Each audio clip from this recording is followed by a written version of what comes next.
In this video, I'll be going over the Raiden Hyperbloom team comp, which has really risen to popularity for not only its damage potential, but also its ease of use. I'll be starting with what I consider to be the most F2P friendly option, and then work my way up to more and more expensive versions. The one role that will remain constant is Raiden, because I do want to discuss this team in the context of having Raiden at its core. Raiden is a great fit for Hyperbloom teams because her skill lasts for so long and regularly deals electro damage in a fairly large AoE. This gives you a very consistent Hyperbloom trigger throughout the entire rotation, and it works even when she's not on the field. To start off, we have what I would consider to be the most F2P friendly version of the Raiden Hyperbloom team. Dendro Traveler and Barbara work together to generate Dendro cores regularly, and Raiden's skill deals AoE electro damage to detonate those cores and trigger Hyperbloom. The 4th slot is pretty flexible. You could put a second Dendro character here, such as Cole, if you want to help Traveler recharge her burst a little faster.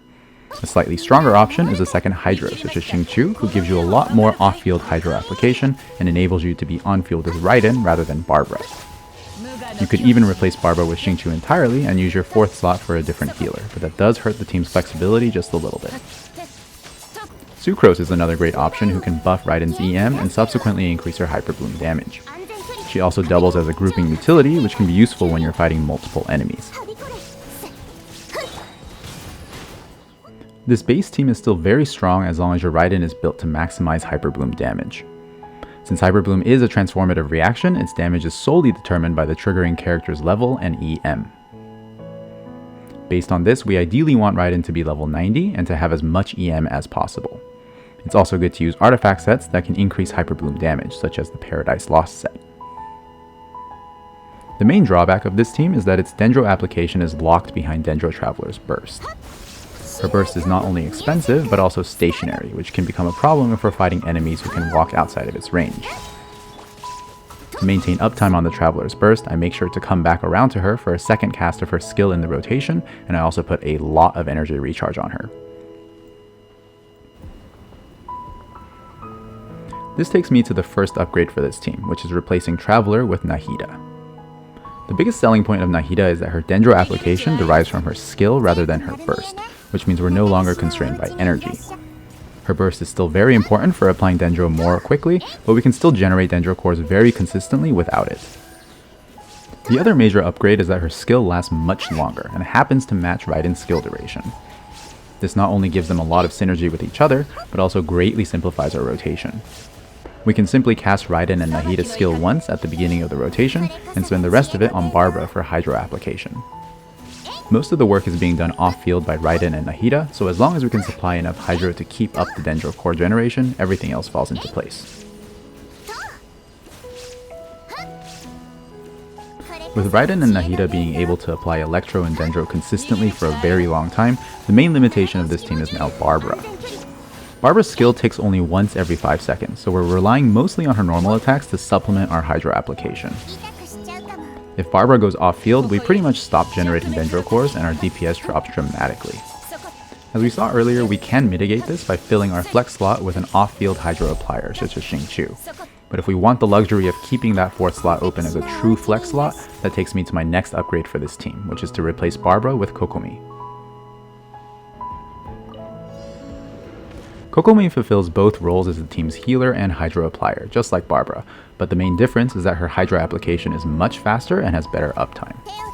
Kokomi's skill ticks every 2 seconds, which is 2.5 times faster than Barbara's skill. It only lasts for 12 seconds compared to its 20-second cooldown, but the skill's duration can be refreshed with Kokomi's burst.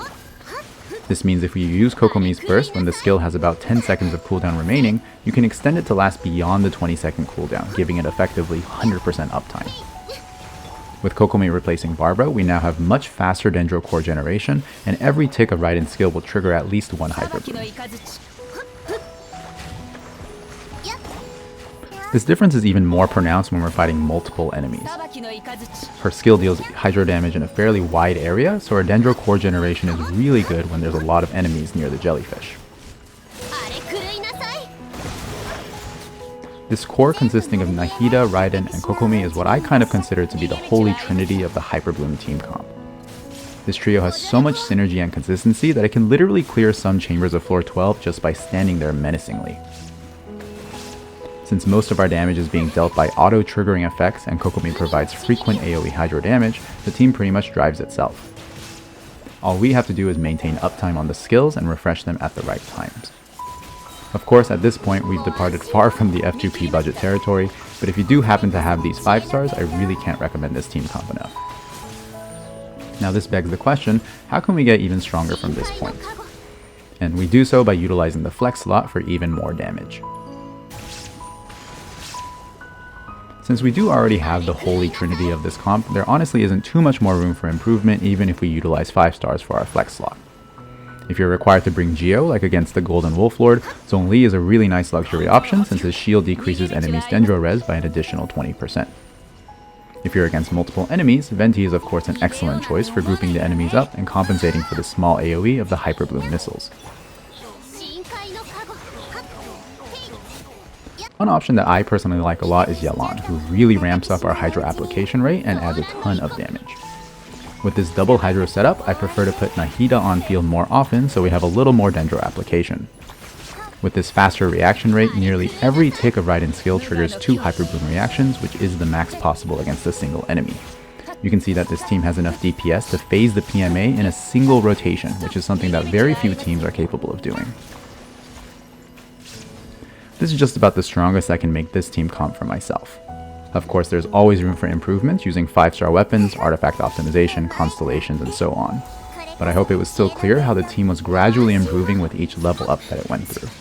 Regardless of where you stand in the range of these so-called levels, I hope that this video gave you a better idea of how to put together an effective Raiden Hyperbloom team. The builds for all the characters that were shown in this video will follow shortly. As always, thank you so much for watching.